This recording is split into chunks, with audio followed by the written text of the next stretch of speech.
Joining us is our political editor, Andrew Clennell. Andrew, good to see you. So timely, actually, that we're talking about APEC because the President of the United States arrived in San Fran just a short time ago.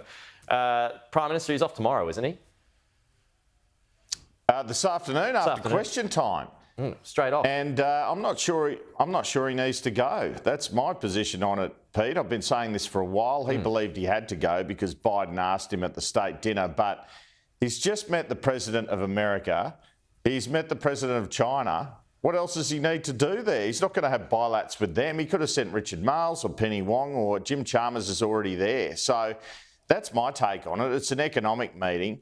It's not your G20 type summit, although the Israel war is expected to dominate a lot of the talks. But people here have said to me last night, well, if there was a trip he shouldn't have gone on, it was the state dinner.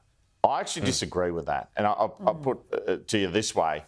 Before he went to China, it was important he engaged with the Americans. And that was good for our relationship with America. It could also give him some tips, if you like, about how to approach China, having that face-to-face with Biden and his officials. There's not the same need now with this APEC trip. So that's kind of my view on it. And I think he can suffer domestically, and the government can suffer domestically from yet another trip. I agree with you. And wasn't, I mean, the Biden doing the state dinner, that was a trade-off for him not coming out here earlier, right? The US president not coming out here. So you had to accept it. He had to accept it. He had to do that state dinner. So why does Biden even need him there for APEC? If he asked him, I'm not sure. He's going to have his hands full, I would have thought. You just want all the leaders you can for your host APEC, don't you? I imagine if the APEC was in Australia, we'd have a similar view. So it's probably just as simple as that. But, I mean, I'm sure Albanese could have said to him, look, I'm under a bit of heat because of all these trips. Do you mind if I stay home? Well, particularly... Perhaps he should have. Like you say, the problem's at home. And, you know, just coming off the back of what Tom Petrovski's saying there, if the wages data comes in hotter than expected today, the conversation, once again, is going to be about the RBA and rates and cost of living. Not that that's really gone anywhere anyway, but, again, it'll show that the PM's out of dodge. Yes, and look, he seems pretty stubborn with saying we want a budget surplus, we're not going to deliver anything other than this cheaper childcare and cheaper medicines because it will fuel inflation. I understand the argument, but I'm not sure it'll cut it.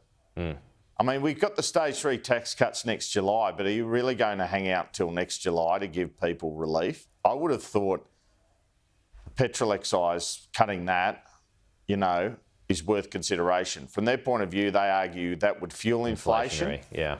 Well, not necessarily, because when Morrison did it, the budget said because it goes through so many price points, such as the price of food, etc., it can cut inflation. But their other concern would be that you take it off and then you start to get into an election year and you have to put it back on. Just quickly... I'm not even sure I would. Yeah, no, true. Sorry to interrupt you there. Just before I send it to Laura, I don't want to get your thought on this High Court decision because it's it just shows, I believe, that the government's so hamstrung on this call, seems to have caught them on the back foot. And what do they do next with these murderers and these bad actors, these bad folks on the streets?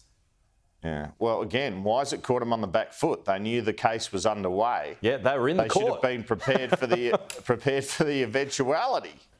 Yeah. So they don't look great because they're standing up saying it's terrible these people are out. We're putting them on strict visa conditions, but not much more we can do. No. Sorry, until we get the full reasons for the decision in terms of legislation. Now, it's been put to me, one of the reasons for that is they're concerned the full reasons might include that they really have no authority to do anything over these people. So they're waiting for those full reasons. Pretty inconvenient. Pretty inconvenient the High Court gives them the decision before the full reasons. But I would have thought at least signalling they're prepared to legislate now would be a useful political strategy because Peter Dutton and the opposition are making hay. And what Australian wouldn't be concerned at the release of these people, given some of the offences we're talking about? That's right. Andrew, thank you.